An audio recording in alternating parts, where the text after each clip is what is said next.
Bom dia, hoje é dia 16 de julho e vamos para o nosso devocional do dia em que eu leio Manhã e Noite de Charles Spurgeon.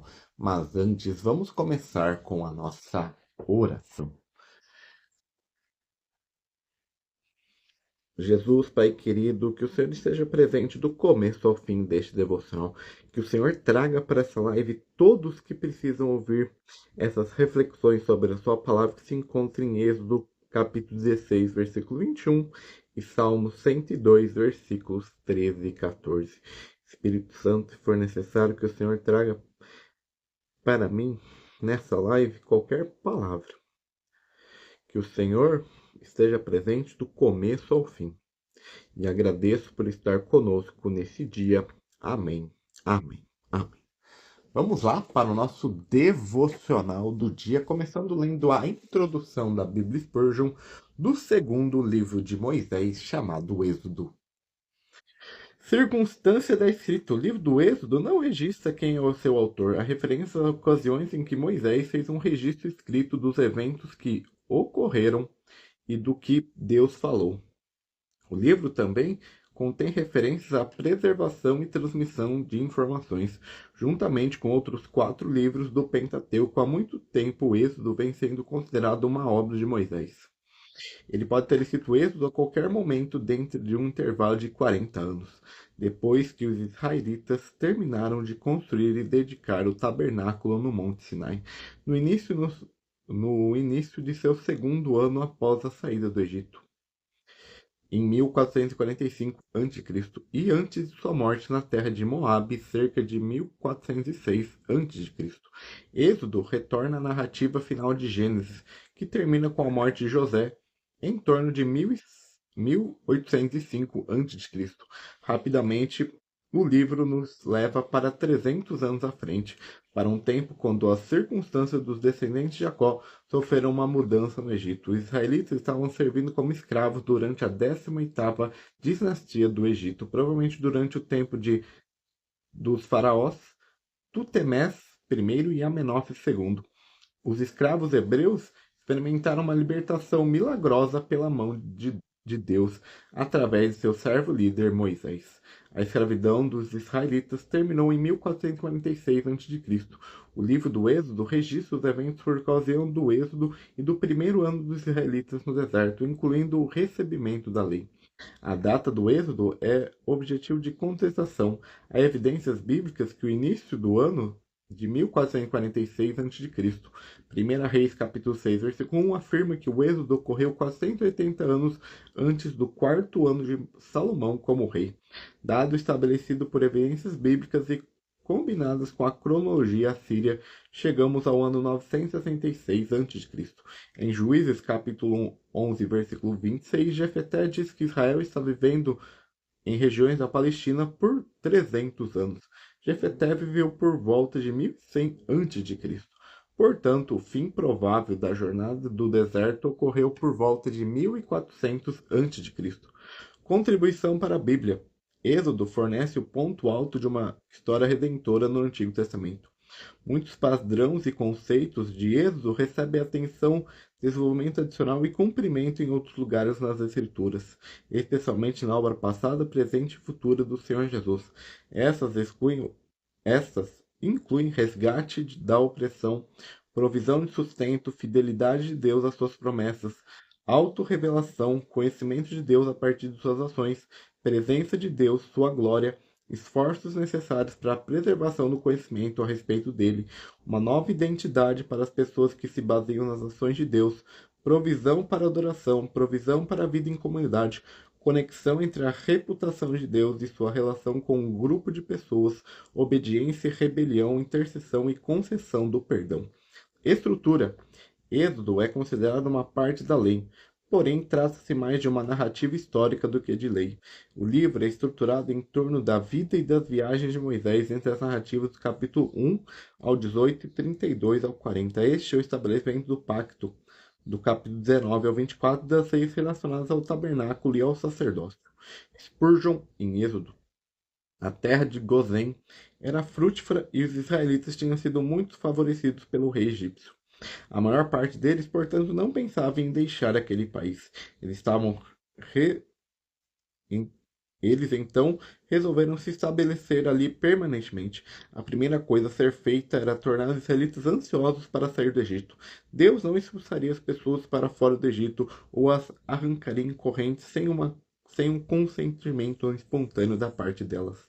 Elas as retiraria de lá, de modo que saíssem dispostas a marchar com alegria e deleite, estando completamente cansados do Egito e, portanto, regozijando-se em fugir dali. E essa é a introdução da Bíblia Spurgeon para o livro do Êxodo. Agora vamos ler o nosso devocional da manhã. Colhiam-nos, pois, manhã após manhã. Êxodo capítulo 16, versículo 21.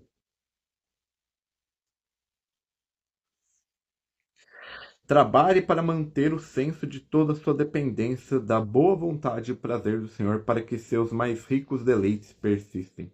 Nunca tente viver do maná envelhecido, nem busque encontrar ajuda no Egito. Tudo deve vir de Jesus, ou você estará arruinado para sempre. Unções antigas não bastarão para conceder unção ao seu espírito. Sua cabeça precisa que o óleo. Unções antigas não bastarão para conceder com unção ao seu espírito. Sua cabeça precisará que o óleo fresco seja derramado sobre ela, vindo da trombeta de ouro do santuário, ou sua glória cessará. Você pode estar em cume do monte de Deus, mas aquele que o colocou lá precisa mantê-lo, ou você despencará muito mais rápido do que pode imaginar. Sua montanha só permanece firme quando ele coloca em seu lugar. Se ele esconder sua face, você muito em breve se inquietará. Se o Salvador julgar apropriado, não há uma só janela por meio de qual você vê a luz do sol, do céu, que ele não poderá escurecer em um instante. Josué creu que o sol pararia, mas Jesus pode envolvê-lo em total escuridão. Ele pode retirar a alegria de seu coração e a luz de seus olhos e a força de sua vida. Nas mãos dele está o seu consolo e, de acordo com sua vontade, tudo pode apartar-se de você. Essa nossa dependência constante de nosso Senhor é determinada para que o sentimos e reconheçamos, pois ele permite apenas que oremos por nosso pão de cada dia e promete apenas com que os teus dias durará a tua paz. Não é melhor para nós que seja assim, que possamos frequentemente dirigir ao seu trono e constantemente ser lembrados de seu amor? Oh, quanta rica é a graça de que nos sempre tão continuamente e não se detém por causa da nossa ingratidão. A chuva áurea nunca cessa. A nuvem de bênçãos permanece eternamente sobre nossa habitação. Ó Senhor Jesus, nós curvamos aos seus pés, conscientemente de nossa completa inabilidade de fazer algo sem ti. Que todo o nosso favor tivemos o privilégio de receber, adoraríamos teu nome bendito e reconheceríamos teu amor inesgotável. E esse é o devocional da manhã. Agora vamos ler a introdução do livro dos Salmos, para a gente ler o devocional da noite. O livro dos Salmos, circunstância da escrita. Como o livro é uma coleção de muitos salmos diferentes, escrito ao longo de um grande período de tempo, não apenas o autor para essa coleção. De longe, a designação mais comum nos títulos é Salmos de Davi, com as referências a Davi como autor desses salmos. O papel dele como músico na corte de Saul, bem como suas muitas experiências como pastor, soldado e rei, o tornam um provável candidato à composição desses salmos. O problema é que a menção do nome do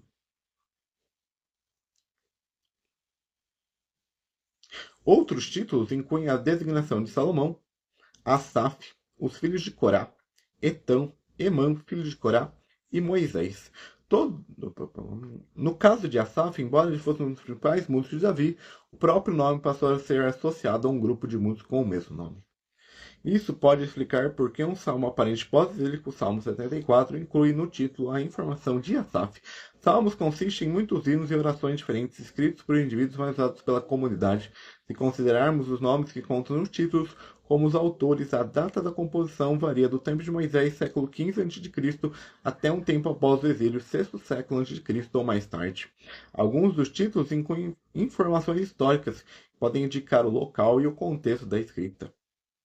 As informações podem não se referir à data da composição, mas aos locais onde seus conteúdos estão inseridos, tendo sido escritos algum tempo depois dos eventos serem ocorrido.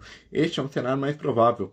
Em muitos casos, esses salmos também incluem passagens de ação de graças, mostrando que foram inseridos depois de Deus ter respondido suas orações. Contribuição para a Bíblia. A relação entre as ações de Deus na vida do seu povo e como o povo reagia a elas é a contribuição mais significativa desse livro. Deus nunca falou diretamente em nenhum dos salmos, como sempre fazendo livros narrativos e proféticos. Assim, os salmos são escritos a partir de uma perspectiva humana. À medida que os autores vivenciam diversas situações da vida, a luta para entender como os atributos de Deus, particularmente sua soberania e bondade, se relacionam às experiências da vida, é um tema importante na coleção. Estrutura. O livro dos Salmos é do começo ao fim um livro de poesia. A poesia hebraica não tem rima ou métrica regular, mas usa um paralelismo que consiste em 2 ou 3 versos que correlacionam e completam o pensamento. Uma parte do paralelismo se trata de um sinônimo onde o segundo verso ecoa o primeiro. O paralelismo sintético apresenta um contraste entre os dois segmentos e no paralelismo sintético o segundo completa a ideia do primeiro. Salmos podem ser divididos em classes: hinos do 145 ao 150 e cânticos de ação de graças do 30 ao 32. Salmos de lamento 38 e 39 que são orações ou clamores a Deus em ocasião de angústia. Salmos reais 2 e o 110, aquele a respeito do rei terreno de Israel. Salmos de entronização 96 e 98, quais celebram a realeza do Senhor. Salmos penitenciais 32, 38 e 51, aqueles que expressam contrição e arrependimento. Salmos de sabedoria de 19 e o 119, quais tendem a ser proverbiais. Spurgeon em Salmos. Deus permitiu que Davi passe por muitas experiências, não tanto por si mesmo, mas para o bem das futuras gerações. Sempre que lemos os Salmos dele, podemos nos identificar de uma forma ou de outra. Todas as vezes que me encontro em um beco sem saída, ali vejo Davi. Acho que nunca desci em uma situação tão humilhante que não tenha visto em uma situação ainda pior. Assim como também nunca subi a um ponto tão alto que não tenha visto Davi muito acima de mim, pronto para cantar sua música acompanhado do seu instrumento de corda, enquanto eu cantava a minha canção. E esse é a introdução da Bíblia de Spurgeon para o livro dos Salmos. Agora vamos ler o nosso devocional da noite. Levanta-te e terás piedade de Sião. É tempo de compadecer dela, e já é vinda a sua hora, porque os teus servos amam até as pedras de Sião e se condenam do seu pó. É extremamente difícil consolar um homem egoísta que esteja passando por problemas, porque as fontes de seu consolo estão inteiramente dentro de si mesmos, e quando ele se entristece, todas as fontes se secam. Mas um homem de grande coração, repleto de filantropia cristã, tem outras formas das quais se absteve do consolo, até daqueles dentro de si. Ele pode, antes de tudo, ir ao seu Deus e ali encontrar ajuda abundante por descobrir argumentos para o consolo em coisas relacionadas ao mundo, como todo o seu país e, acima de tudo, a igreja. Davi, nesse salmo, estava extraordinariamente triste. Ele escreveu: Sou como a coruja das ruínas. Não durmo e sou como o passarinho solitário nos telhados. A única forma de consolar-se era na reflexão de que Deus poderia levantar-se e ter misericórdia de Sião. Ainda que ele estivesse triste, Sião poderia prosperar. Independente de qual degradante fosse seu estado, Sião deveria erguer-se. Cristão, aprenda a consolar-se no gracioso procedimento de Deus com a igreja. O que é tão precioso para seu mestre não deveria ser precioso acima de tudo o resto para você? Ainda que seu caminho seja escurecido, você não pode alegrar seu coração com os triunfos de sua cruz e a difusão de sua verdade? Nossos problemas pessoais ficam esquecidos enquanto olhamos não apenas para o que o nosso Deus faz e que estão por Sião, mas para as glórias que ele ainda fará por sua igreja. Tente esta receita ao cristão. Sempre que estiver triste de coração e abatido de espírito, esqueça de você, mesmo de suas pequenas preocupações, e lembre-se do bem-estar e da prosperidade de Sião. Quando você dobrar seus joelhos em oração a Deus, limite sua petição não apenas ao menor círculo de sua vida, ainda que você sofra provações, mas destine suas orações fervorosas à prosperidade da igreja. Orai pela paz em Jerusalém e sua alma será revigorada. E esse é o devocional do dia 16 de julho. Amanhã nós voltamos com a programação normal. O devocional da manhã aqui no Instagram e o devocional da noite lá no TikTok. Então que o Senhor te abençoe nessa quinta-feira, que Ele te guarde, te proteja. Amém. Amém. Amém.